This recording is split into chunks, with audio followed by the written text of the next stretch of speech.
se préoccuper de la planète, des collaborateurs, du partage de la valeur d'une entreprise, selon vous, c'est has-been? Je vois plus ça comme un antidote qu'une contrainte. On n'est pas juste sur des sujets d'abeilles sur le toit et de baby-foot dans la cantine. On est quand même sur des sujets factuels de business. Dans tous les cas, on n'a pas compris pourquoi on le faisait. On le faisait parce qu'on nous l'a imposé. C'est vraiment, aujourd'hui, c'est une question de méconnaissance. Et à ma dimension environnementale, sociale et gouvernance, est-ce que je vais avoir un problème futur qui va être préjudiciable pour l'entreprise? Une TPE qui utilise, ou en tout cas qui est engagée sur des démarches RSE, la croissance par an, elle est à peu près de 2,6% par an. La même entreprise qui a une démarche RSE, elle va être autour des 5,1%. Donc ils décident de rendre 100 millions, c'est 100 millions de marge à l'ensemble de ces sociétaires clients. Et 3 ou 4 ans après, le nombre d'assurés a fait x3 ou x4. Bonjour à toutes et à tous, bienvenue dans Tenir le Cap. Dans ce podcast, nous allons parler de transformation réelle. Pas de discours, pas de récit lissé, mais plutôt ce qui se passe quand les équilibres se fragilisent. Responsabilité, arbitrage, gouvernance, et quand le rôle du dirigeant est de savoir prendre des décisions et les bonnes. Et donc aujourd'hui, on va parler RSE, et pour l'occasion, je reçois Stéphane Damota. Bonjour Stéphane. Bonjour. Vous êtes CEO et cofondateur de Enso RSE. Alors Enso RSE, c'est quoi? Enso RSE, c'est un éditeur de logiciels qui a une mission, c'est de rendre accessible la RSE auprès des TPE et PME. D'accord. Avec un acteur clé qui est l'expert comptable. Donc on fournit aux experts comptables un logiciel qui permet de faire autre chose que de la compta et de la paye, mais d'accompagner leurs clients TPE, PME dans ces démarches de durabilité. Et je crois qu'au-delà de cette activité, vous êtes aussi très actif au sein de la DCF. Oui, je suis secrétaire général adjoint en charge de la durabilité de la RSE pour la fédération, à la fois dans une démarche interne, mais beaucoup pour promouvoir la RSE auprès des forces commerciales. Donc un sujet que vous connaissez bien et très en lien en plus avec le business. Ma première question est simple. Est-ce que la RSE, elle n'est pas en train de devenir un peu has-been? Has-been? Ouais. D'accord. Donc là, se préoccuper de la planète, des collaborateurs, du partage de la valeur d'une entreprise, selon vous, c'est has-been? Selon moi, non, pas forcément. Mais c'est vrai qu'on a connu quand même la RSE pendant quelques années, et surtout quand les marges allaient bien, que tout allait bien au sein des entreprises, ça devenait un sujet central, un sujet de communication aussi. Et on a plutôt l'impression en ce moment qu'avec les transformations qui s'opèrent, la complexité aussi du business, ça commence à devenir un peu un sujet annexe. Okay. Alors, je suis un peu taquin sur ma réponse, mais c'est vrai que lorsqu'on connaît la définition et l'objectif de la RSE qui est de soutenir la performance économique de l'entreprise, c'est vrai qu'on se dit, dans ce contexte de crise économique, politique, on a plus que jamais besoin de la RSE. Et vous avez raison, en ce moment, c'est plutôt mis un peu de côté, à la fois sur le sujet réglementaire, mais également sur le principal en ce moment pour toutes les entrepreneurs et les entreprises. C'est aller chercher les bons de commande, récupérer le cash de ses clients. Donc, je comprends la question. Néanmoins, moi, je vois plus ça comme un antidote qu'une contrainte. Si je reviens justement un petit peu en arrière sur ces années qui étaient plutôt fastes et qui ont fait justement que la RSE a émergé, comme d'autres sujets d'ailleurs, comme les DNI, je repense aux années 2019, 2020, un peu post-Covid. Qu'est-ce que vous avez ressenti? Qu'est-ce qui s'est passé justement à cette période-là pour que les entreprises prennent conscience de ce besoin et qui a fait que la RSE soit devenue un sujet de pilotage? Eh bien, d'une part, on était dans un contexte économique qui était différent et politique aussi. Ouais. C'est vrai que l'arrivée de Donald Trump a totalement bousculé à la fois la vision de la RSE des entreprises, mais également la partie politique, puisqu'il y a eu un grand recul au niveau d'une réglementation qui s'appelle la CSRD, qui est une réglementation européenne. Et dans un contexte où économiquement tout allait bien, et qu'au niveau réglementaire, il y a des choses qui se passaient. Globalement, la France et plutôt les grandes entreprises et les moyennes entreprises se sont lancées sur des démarches RSE. Maintenant, se lancer dans une démarche RSE, est-ce que c'était la bonne façon de le faire ou pas? Moi, j'ai pu observer qu'au final, même si normalement la RSE doit être à l'intérieur du moteur économique de l'entreprise, c'était plutôt quelque chose d'à côté. Et d'ailleurs, on a vu arriver des directeurs RSE, montés parfois au COMEX élargi, mais pas intégrés à l'intérieur de chaque moteur de l'entreprise, c'est-à-dire les collaborateurs, c'est-à-dire le business. Et donc, Fort de tout ça, c'est vrai que ça a cartonné. J'utilise ce terme-là. Les cabinets de conseil ont eu énormément de business. Aujourd'hui, ils ne vivent pas la même vie qu'en 2020. Donc, je suis obligé de dire que vous avez raison en termes d'impact financier et d'impact business. Et ce qui s'est passé avec cette économie plus tendue, c'est que, évidemment, la direction RSE étant à côté, la vague de tension, elle s'est dit, mais puisque c'est à côté, est-ce que c'est si essentiel que ça ? Et heureusement, il y a des exemples qui montrent que quand c'est pas à côté, cette vague-là, la RSE, au contraire, comme j'ai employé le terme d'antidote, est quelque chose qui peut protéger l'entreprise, voire lui permettre de performer. Donc ce que vous voulez dire, c'est qu'au moment où finalement ça a été mis en place et en tout cas développé au sein des entreprises, ça n'a pas forcément été ancré au bon endroit. C'est-à-dire que ça aurait pu être ancré peut-être plus au cœur des COMEX, ça a été plutôt une division à part. Ça a été souvent des divisions à part. Il y a une définition qui est... on va rentrer un peu dans la technique, mais c'est pas grave. L'objectif d'un podcast aussi, c'est de partager. C'est qu'on connaît beaucoup dans les gens du business le modèle Business Canva, où je lance une offre, je lance une activité, je regarde mes distributeurs, mes canaux, ma proposition de valeur, etc. Tout ça, tout le monde connaît à peu près. Eh bien, il y a dans cette analyse du modèle d'affaires, aujourd'hui, normalement, une démarche RSE doit être intégrée dans le modèle d'affaires. C'est-à-dire que l'apport de la RSE, elle doit venir soit pour aller chercher plus de clients, soit pour faire de la rétention client, soit pour aller chercher plus de nouveaux collaborateurs ou les laisser motiver. Et quand vous commencez à travailler ce modèle d'affaires, c'est-à-dire la performance des 3 piliers de la RSE qui sont l'environnement, le social et la gouvernance, pour ça que je disais il faut s'occuper de la planète avec l'environnement, de ses équipiers pour qu'ils soient heureux, motivés, en confiance dans l'entreprise, et aussi la gouvernance sur l'éthique de l'entreprise, le partage de la valeur. Donc quand on prend ces 3 choses et qu'on le met dans un vrai mix produit de lancement d'offres ou de rétention, avec une vraie démarche business, la RSE devient tout de suite quelque chose autour de la perf. Et le problème, c'est que dans beaucoup d'entreprises, on a fait en sorte de se dire « Ah bah tiens, je vais travailler, vous avez introduit avec le D&I, je vais travailler mon D&I, je vais travailler la partie bienveillance, je vais peut-être faire un sujet, mais pas dans une vision complète. » Mais heureusement, j'ai quelques exemples d'entreprises qui, eux, ont intégré cette démarche RSE avec des objectifs de performance immédiats et sur des sessions d'1 an ou 2 ans, avec des vrais retours sur investissement. Parce que c'est vrai que la question qu'on se pose souvent, c'est RSE, D&I, qu'on vient de l'évoquer, c'est finalement outil de com ou véritable prise de conscience ? Ça dépend des entreprises. Ouais. Et où est-ce que vous êtes en train de m'emmener ?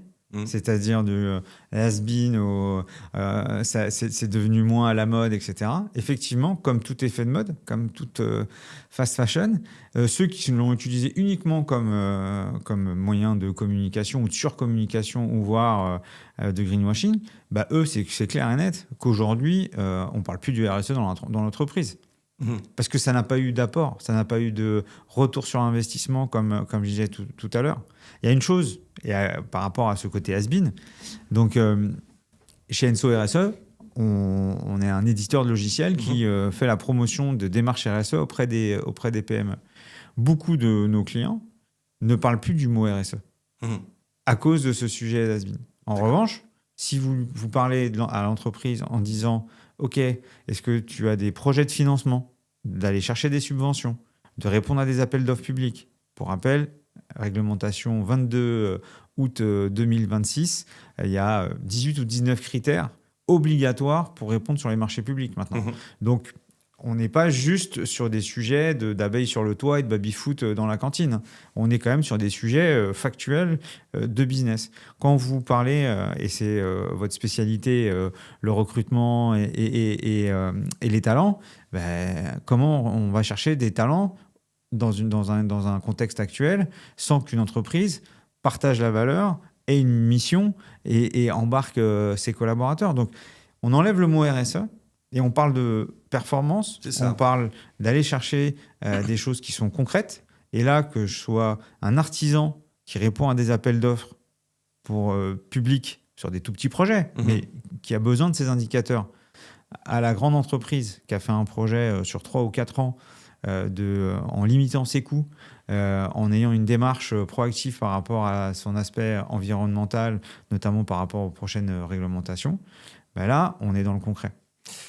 C'est très juste ce que vous dites. Alors c'est vrai que les 2 dernières années ont été plus compliquées. Les marges se sont tendues. Le business, pour certains, a été beaucoup plus complexe. Donc c'est vrai que les décisions et les priorités de la part des dirigeants ont un peu changé. Comment justement, vous l'avez senti? On sent justement, enfin moi en tout cas j'ai pu le sentir chez nous aussi, ou même dans d'autres entreprises où c'est certains de chez les clients, que la RSE devenait un petit peu plus à côté, puisqu'aujourd'hui on parlait principalement de retour à la performance. Et que, est-ce qu'on arrive aujourd'hui à prendre conscience que la RSE, les sujets finalement annexes, qu'on peut considérer comme annexes, sont des outils de performance? Est-ce que vous auriez des exemples, par exemple, à nous donner? Alors, je vais revenir sur le réglementaire. Ouais. Donc, cette fameuse réglementation CSRD, il y a eu un aller-retour, j'ai envie de dire, catastrophique pour notre marché autour de la RSE. Pourquoi? Avant l'arrivée de la CSRD, en fait, les entreprises qui avaient une obligation de faire un rapport extra-financier audité par des commissaires aux comptes, c'était les entreprises de plus de 500 salariés. D'accord. Donc ça faisait, je ne sais plus, à peu près en France, 2000 et quelques entreprises, et en Europe, ça devait être 15 ou 20 000 entreprises. Le projet de la CSRD, c'était de passer de 500 à 250. Toutes les entreprises de plus de 250 salariés devaient passer sur cette réglementation CSRD avec un cadre réglementaire hyper lourd, hyper structuré, autour du financier, de la performance. Et ça, d'un coup, pour la France, c'était une taille de marché autour des 5 000 entreprises et en Europe, 50 000. Mmh. Donc là, branle-bas combat. Toutes les ETI qui devenaient dans la réglementation ont recruté des profils RSE en direction, comprendre le modèle d'affaires des entreprises. Donc là, d'un coup, en fait, la France et les ETI ont été tractés par le réglementaire. Donc tout le monde s'est équipé. Les cabinets de conseil se sont régalés, puisqu'il fallait accompagner, aider, etc. Donc ça, c'était... Et puis même dans mon écosystème éditeur de logiciels, il y a des éditeurs qui sont nés pour répondre à cette problématique par rapport à une segmentation. Il se passe ce qui se passe, les US, le contexte économique, etc. Et là, recul de la CSRD, discussion sur discussion, et on est repassé à 750. C'est-à-dire qu'on était à plus de 500, et maintenant on est à plus de 750. Donc, toutes ces entreprises qui avaient commencé à investir sur la partie, facialement, tout le monde parlait de RSE, mais globalement, les CODIR, eux, ils pensaient CSRD. D'un coup, on n'a plus l'obligation. Qu'est-ce qu'on fait ? Dans tous les cas, on n'a pas compris pourquoi on le faisait. On le faisait parce qu'on nous l'a imposé. On ne le faisait pas parce qu'on nous avait expliqué les sujets de performance. Je ne vais pas redire ce que j'ai dit tout à l'heure. Donc là, en fait, si j'avais un cri à dire ce matin, c'est vraiment aujourd'hui, c'est une question de méconnaissance. Voilà. Et si vous partez avec un partenaire RSE structuré, avec une vraie démarche business, vous allez en rendez-vous avec lui, vous avez plus l'impression d'avoir un cours d'éco, de finance et de performance business qu'un sujet pour comprendre ce que c'est qu'une empreinte carbone ou des sujets... tout ça, c'est des éléments qui vont alimenter la démarche. Et c'est ça qui est intéressant. Donc, pour répondre un peu plus rapidement à votre question, le recul réglementaire était catastrophique pour cette image de la RSE. Mais on sait tous que c'est qu'une phase. Dans les conseils que vous pourriez donner à un dirigeant aujourd'hui ou aux dirigeants que vous rencontrez, qui doit porter finalement le projet au sein d'un CODIR, un COMEX? Tout le monde, chaque personne, ou est-ce qu'il doit quand même y avoir une personne dédiée à ça? À partir du moment, alors ça dépend des tailles d'entreprise, donc là c'est sûr qu'entre une PME et un très grand compte, le sujet est différent. C'est sûr que la RSE demande à la fois beaucoup de bon sens, une vision stratégique de l'entreprise, et je ne sais pas le mot galvaudé stratégique, qu'on soit 10 ou 10 000 dans une entreprise, il faut comprendre ce qu'on disait tout à l'heure, le modèle d'affaires, et pour ça la RSE a un outil qui s'appelle la matrice de matérialité, ou de double matérialité, et qui est passionnant, parce qu'en gros, on va prendre les objectifs de l'entreprise, les trois, comme n'importe quelle strate, et là, on va l'appliquer aux aspects environnement, sociaux et gouvernance, et en plus de ça, avec ses parties prenantes, en se disant, Et là, par exemple, je trouve que c'est magnifique comme exemple. C'est de se dire, demain, est-ce que j'ai un fournisseur qui peut, du jour au lendemain, être en cessation ou ne plus avoir de matières premières pour répondre. Donc, ça veut dire qu'on n'est pas là juste pour mesurer l'empreinte carbone de l'entreprise. On est là pour se dire, est-ce que demain, si j'ai mal analysé toutes mes parties prenantes par rapport à mes objectifs et à ma dimension environnementale, sociale et gouvernance, est-ce que je vais avoir un problème futur qui va être préjudiciable pour l'entreprise? Donc, quand je parle de ça, à partir du moment où la personne qui est en charge de la RSE comprend l'entreprise, voilà, et après, il faut lui donner des objectifs. Okay. Objectifs soit de réduction, parce qu'on peut prendre la RSE comme... il y a une super théorie qui est la théorie des coûts cachés, qui est plutôt du lean management. Voilà. Donc, lean management, Toyota, c'est assez connu, où on va prendre des lignes et on va se dire, ici, il y a ce qu'on appelle un MUDA, c'est-à-dire un déchet qu'on va pouvoir optimiser en changeant le workflow, le process de l'entreprise. Et en RSE, on peut faire exactement la même chose. Donc, on peut aller chercher des coûts cachés en diminuant sa facture d'énergie, en changeant ses fournisseurs, en multipliant plusieurs canaux d'énergie différents. Mais on peut aussi aller sur l'ARH. Et c'est passionnant. Là, j'étais avec une expert comptable mémorialiste qui fait son mémoire sur RSE et théorie des coûts cachés et qui a théorisé l'impact de la réduction des accidents de travail ou de l'absentéisme. En disant, OK, l'absentéisme, c'est sympa d'avoir une data en disant, l'absentéisme a baissé. Ça, c'est typiquement la data RH pour dire que tout va bien dans l'entreprise. Mais là, le sujet, il n'est pas là. Il est de se dire, OK, si je réduis de tant de points mon absentéisme, quel est l'impact financier de cette réduction? Je ne vais pas chercher du travail temporaire. Bon, ça vous arrange peut-être pas, mais je ne vais pas chercher du remplacement. Je n'ai pas mes sujets de perte de productivité. Si je suis une industrie, c'est assez simple. Donc, ça, c'est pour moi hyper intéressant. Donc, c'est vraiment de se trouver des retours sur investissement. Et donc, en fonction de la taille, on va avoir des gens qui vont être au COMEX parce qu'ils doivent comprendre tous ces collègues du COMEX pour être intégrés à toutes les strates. Voilà. Et quand on est dans une plus petite entreprise, c'est sûr que c'est plus dur à porter. Et nos camarades de cabinet de conseil, nos camarades experts comptables, qui sont maintenant aussi extrêmement percutants sur cette thématique, sont nécessaires pour accompagner le dirigeant, parce que le dirigeant d'entreprise de 10, de 15, de 20, il va avoir beaucoup plus de mal. Faut qu'il donne le là. Faut qu'il s'implique. Oui, c'est ça. Il faut quand même qu'il y ait une implication. Vous ne vous substituez pas finalement non plus au message qu'il doit porter lui et aux ambitions qu'il porte par rapport à ce sujet. Il ne faut pas que le cabinet fasse en tout cas son travail, c'est ça que je veux dire. Oui, complètement. C'est-à-dire que le cabinet, lui, il est juste un révélateur de ce qu'il faut expliquer, il faut accompagner, il faut aider. C'est vrai qu'on parle de cabinet, mais par rapport aux auditeurs, c'est que Enso en fait permet aux experts comptables de lancer des démarches RSE auprès des PME. Pourquoi l'expert comptable? Parce que notamment sur le sujet de la CSRD, les experts comptables depuis 2024 sont maintenant des CAC verts, donc des auditeurs en matière de RSE durabilité qui vont certifier les comptes. Donc ça, c'est une vraie avancée pour cette profession. Et nous, on équipe ces experts comptables qui sont au contact de, je disais, si on prend la taille de 50 salariés, les sociétés de moins de 50 salariés, 85% de ces sociétés-là ont un expert comptable. Donc là, l'expert comptable, son rôle, par rapport au grand dirigeant qui va avoir son directeur RSE, c'est de pouvoir, évangéliser, expliquer pourquoi l'entreprise doit faire ça. Donc avec des choses très court terme, comme on disait tout à l'heure, j'ai besoin, si je prends le groupe BPCE par exemple, BPCE a un prêt impact. Vous arrivez avec 3 indicateurs environnement, sociaux, gouvernance. L'expert comptable va attester de ces indicateurs. Évidemment avec un objectif sur 3 ans. Et là, la Banque Populaire, par exemple, du groupe BPCE, va donner un taux bonifié et avec un taux préférentiel, pour avoir accès à un prêt.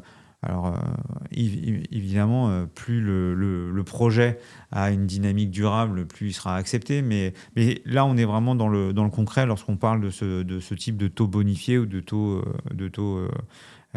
dédié à la partie impact. Ok, donc je comprends. Donc la RSE, vous le prouvez, reste un levier de performance, un levier qui permet aussi de faire des économies de coûts, de ce que je comprends. Si je fais un pas de côté et que je reviens sur le sujet peut-être plus du recrutement, finalement le sujet qui me concerne aussi, on s'est rendu compte pendant quelques années que l'attractivité des entreprises était plus forte auprès des candidats lorsqu'il y avait une vraie politique RSE. Est-ce qu'aujourd'hui c'est encore le cas? Est-ce que vous le sentez quand vous allez voir et quand vous discutez ou que vous analysez peut-être les entreprises que vous accompagnez? Alors c'est pareil, je trouve que le mot RSE ou le mot rapport de durabilité, il n'y a pas un candidat ou encore dans notre écosystème, comme ils savent que l'entreprise est une entreprise à impact, forcément ils surjouent un peu le sujet Ouais. et ils posent plus de questions que si c'était une entreprise en dehors du... Mais c'est quand même c'est assez rare de voir un candidat poser des questions sur le rapport de durabilité ou le bilan carbone de l'entreprise. Ça, c'est sûr. En revanche, euh, toutes les questions autour de la mission, les typologies de clients, les fournisseurs, les avantages salariés, le partage de la valeur, tout ça, c'est quand même rentré de plus en plus dans les mœurs. Mhm. C'est-à-dire que du ticket restaurant au système d'actions gratuites pour notamment beaucoup dans les startups. Mais voilà, on sent que c'est devenu quand même la norme de lors d'un entretien, que son futur employeur ait une dimension et surtout des réponses sur tous ces sujets-là, quoi. Ok. En termes d'exemples peut-être un peu plus concrets, justement, de ce que vous avez pu connaître et surtout ce que vous voyez au quotidien, on en a parlé, je crois, notamment quand on a préparé ce podcast. Vous avez des exemples peut-être justement de sociétés qui, de par leur politique RSE, ont prouvé ou ont pu montrer justement une belle performance ou une remontée de leur performance. J'ai ramené un peu de données Ah, pour alimenter notre échange, mais en attendant que je les retrouve, il y a... Oui, en préparant, et j'étais dimanche en train d'écouter un autre podcast où il y avait le DG de la Maïf et j'étais vraiment surpris de la qualité de ce qui se passe à l'intérieur de cette entreprise qui a des résultats incroyables. Donc, c'est une mutuelle. Et le DG expliquait qu'il y a eu un revirement de situation à partir de 2009 où le management vertical ne fonctionnait plus, où ça commençait à être extrêmement tendu avec les sociétaires et avec le board, et a changé complètement la façon de manager de l'entreprise. Donc là, on parle d'une entreprise à 10 000 personnes quand même. Hein. Donc là, on est vraiment dans des transformations extrêmement profondes, extrêmement difficiles, et avec un corps managérial de plus de 800 managers, et a décidé de casser la verticalité dans son management pour partir sur la confiance. d'accord. Donc avec une transfo extrêmement longue pour expliquer. Donc avec forcément une transfo comme ça, il y a de la casse entre ceux qui adhèrent pas au management par la confiance et puis les nouveaux qui arrivent, etc. Donc, et ce qui est assez fou, c'est que la performance de l'entreprise qui se mesure par la rétention et notamment chez eux sur la prescription où les chiffres ont explosé. Et aussi sur les NPS, et tout ça en partant de cette dynamique RH. Donc lui, il ne parle pas de RSE, mais in fine, c'est exactement la même chose. Et derrière, avec une top performance. Et dans la RSE, et notamment dans le pilier gouvernance, il y a un mot qui s'appelle éthique, que moi j'aime beaucoup. Et il a fait un exemple d'éthique que je trouve vraiment incroyable. Il descend de chez lui, il voit qu'il n'y a plus de voitures pendant le Covid, et il se dit, mais tous mes sociétaires à qui je prends de l'argent, alors qu'ils ne roulent pas en voiture, donc il n'y aura pas d'accident. Donc en fait, je devrais leur rendre. Donc il décide de rendre 100 millions. Donc là, c'est direct, c'est 100 millions de marge, exactement, à l'ensemble de ces sociétaires, clients, on appelle comme... Et 3 ou 4 ans après, le nombre d'assurés a fait x3 ou x4. Donc d'un acte éthique, d'un coup, ça embarque l'entreprise, ça embarque un certain nombre de... Et ça a un vrai ROI business. Donc moi, j'ai trouvé... Alors, l'exemple, il est vraiment tout frais, il est pas... Et je l'ai écouté. Mais si on rentre plus sur mon marché, donc il y a un label qui est assez connu qui s'appelle l'AFNOR, qui travaille avec plusieurs types d'entreprises et qui donne quelques statistiques assez intéressantes, notamment sur la performance d'une entreprise, d'une TPE. Grosso modo, entre une TPE qui utilise, ou en tout cas qui est engagée sur des démarches RSE, la croissance par an, elle est à peu près de 2,6% par an. La même entreprise qui a une démarche RSE, elle va être autour des 5,1%. On est quasi en train de doubler avec cette démarche où je fais attention à mes coûts, je fais attention à mes équipiers et j'essaie d'avoir une démarche durable. On descend sur des économies opérationnelles entre 15 et 20%, entre la maîtrise de l'énergie, la maîtrise des déchets. 43% des clients préfèrent une TPE engagée. Donc, c'est-à-dire que même si on n'est pas sur un appel d'offres public, mais qu'on est sur quelque chose de privé et que dans le pitch, on en reparlera tout à l'heure, il y a cette démarche entre deux entreprises avec la même offre de service, le même tarif, parce que c'est sûr que payer plus cher, c'est encore un autre sujet. Est-ce que je vais préférer une entreprise engagée ou une entreprise qui est complètement neutre sur ces thématiques-là? Donc, on parle de 43. Et puis, 66% constatent un impact RH positif, soit sur la rétention des talents, soit sur le fait d'aller chercher de nouveaux talents et d'aller dans le recrutement. Et quand vous parlez de pitch commercial justement sur la RSE, qu'est-ce que vous voulez dire par là? Eh bien, quand on parle d'appel d'offres, forcément, on va souvent aller pitcher. Et le sujet de durabilité est une thématique qui est importante. Systématiquement demandé, même maintenant. Voilà. Et en introduction... vous m'avez présenté aussi comme membre de la Fédé des DCF. Donc pour décrypter DCF, c'est Dirigeants Commerciaux de France. Donc c'est une fédé où on est plus de 2500 membres en France. Et dans cette fédération qui est plutôt portée sur la jeunesse, la transformation de la profession, je porte le sujet de la durabilité. Et là, on va se dire, mais pourquoi? Parce que à date, alors autant il n'y a pas eu de grande transformation sur un DIRCO qui manage ses commerciaux avec un pipeline éthique ou avec des choses de ces thématiques-là, c'est sûr. Néanmoins, les acheteurs se sont transformés aussi. Les acheteurs ont progressé en matière de RSE, sur la provenance de produits, sur ce qu'on appelle l'ACV, l'analyse du cycle de vie du produit, son poids en carbone, la dynamique de l'entreprise.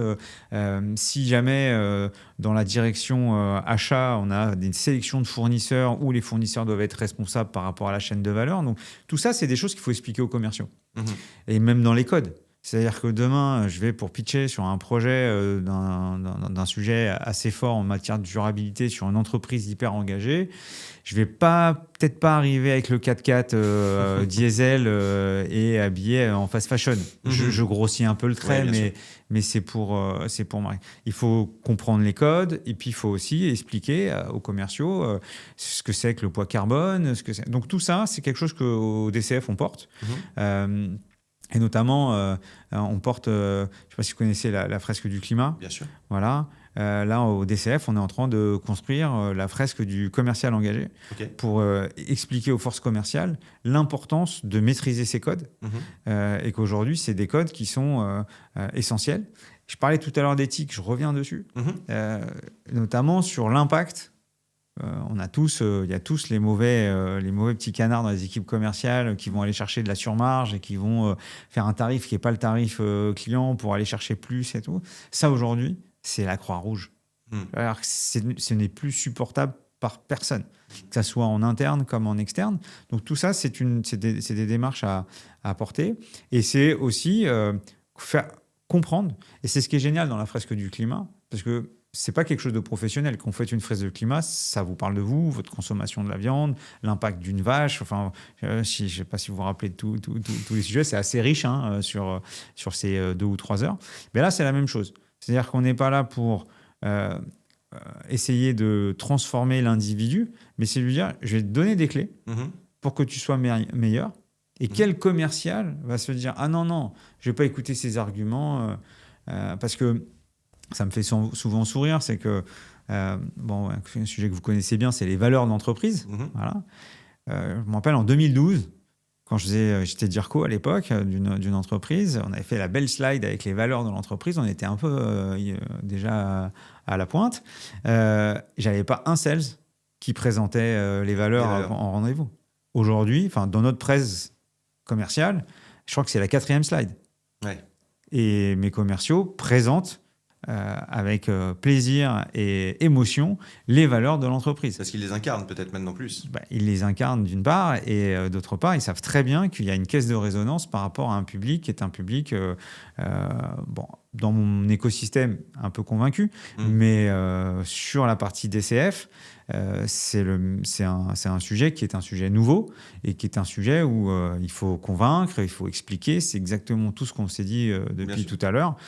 Voilà. Donc, c'est important que les commerciaux, qui sont quand même l'image de l'entreprise à l'extérieur, représentent la dynamique RSE de l'entreprise, parce que ça, c'est la même chose. C'est-à-dire qu'une direction RSE qui est tout en haut de la tour, qui fait plein de choses, des supports, des démarches et autres, et que derrière, pas finalement aux acteurs, c'est terrible. Et ben justement, pour bientôt conclure ce podcast, et pour les dirigeants qui nous écoutent, alors je reste quand même persuadé qu'ils sont globalement convaincus par le sujet. Il y en a peut-être qui le sont moins, ou en tout cas qui restent convaincus que c'est peut-être pas aujourd'hui, en tout cas, leur priorité. Quels conseils vous leur donnez? Quels sont les signaux auxquels il faut qu'ils fassent attention? Et quels seraient les premiers conseils que vous leur donneriez? Déjà, c'est de comprendre. Ouais. Il faut se cultiver sur le sujet. Et après, il y a plein d'exemples. Je veux dire, il y a Mark Spencer qui a fait une opération où sur l'ensemble de l'entreprise, la démarche RSE a été prise dans le plan stratégique, et je crois qu'il y a 160 millions de livres sur une année d'économie qui a été réalisée ou de chiffre d'affaires généré. Donc une boîte comme Patagonia qui a 80% de leurs clients vont acheter du Patagonia parce qu'ils savent très bien que la matière, que tout le produit est durable. La rétention client. Donc tout ça, à partir du moment où on peut se dire, je regarde ma boîte, quels sont les axes d'amélioration et comment je peux améliorer ça dans une démarche durable. Et donc il faut échanger avec des experts, confronter, et après faire des plans d'action, et surtout pas faire des flashs. Tiens, je vais mettre en place le prime partage de la valeur, ça va changer la dynamique de l'entreprise. Non. S'il n'y a pas une mission claire, si les valeurs ne sont pas claires, s'il n'y a pas une dynamique complète, c'est très difficile de retrouver ce fameux ROI. Je pense que j'ai dit 10 fois le mot depuis... Mais c'est un mot qu'on évoque beaucoup en ce moment, surtout en ce moment. Depuis tout à l'heure. Donc, comprendre, aller se faire conseiller. Et puis aussi, baigner dans d'autres écosystèmes. Là, depuis peu, j'ai rejoint les dirigeants responsables, qui est une assoce nationale avec et Paris qui vient de... Donc, ça vient plutôt de l'ouest de la France. Et moi qui suis toujours dans l'évangélisation, quand on s'assoit et qu'on est qu'entre dirigeants engagés et convaincus, ça fait du bien. Ça fait du bien. Ça fait du bien. Merci Stéphane. On arrive sur la fin du podcast. Qu'est-ce que tu en as pensé ? Écoute, c'était un vrai plaisir. Moi, je suis toujours content de pouvoir partager mon quotidien.